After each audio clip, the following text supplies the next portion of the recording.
Let's take a look at Hurricane Lee. This storm has been getting stronger and stronger, but now it's actually gotten a little weaker because it ran into a little bit of wind shear in the atmosphere, helped to kind of rip the eye apart a bit. Right now it's a Category 4 hurricane with wind speeds at 150 miles an hour.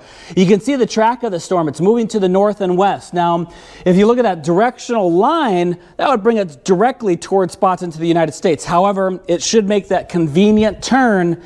And that's the important turn. Probably Wednesday, when the storm starts to weaken a bit, it should make that turn more to the north. And I believe what it's going to do is it's going to take a path that should be a little bit closer to Bermuda than Hampton Roads, but a path that'll take it out into the ocean. Here's some of the computer models. Again, Wednesday's the point where it makes the turn. There's the models right there, and extending those to the north, I think Nova Scotia has a chance to maybe see a pretty big storm moving into their area, and that's looking ahead to next weekend. So that's not Sunday coming up. That's a week from the upcoming Sunday that we have.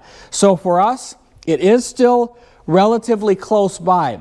If storms can stay at Bermuda or they stay farther out to the east, then we stay out of the wind field and we stay out of the north winds that we'll get. But I think there's a chance that we could get some of those northerly winds as Lee moves to the north.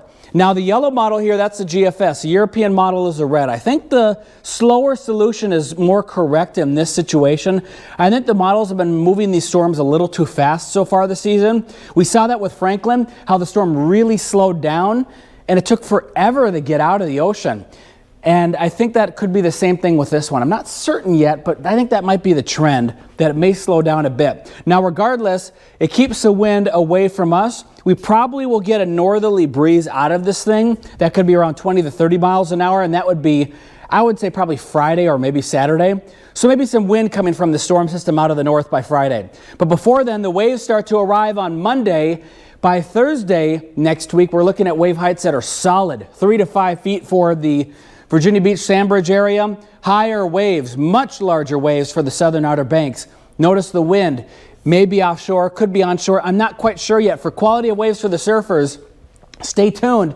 It could be fun. I think the beginning part of the week, maybe a little bit better than the end of the week. With the storm getting closer, that could make the winds really squirrely. Anyway, that's what we have right now. Enjoy your weekend ahead. We shouldn't have any problems this weekend, just a couple of showers and storms. Otherwise, temperatures will be in the 80s. Have a good weekend.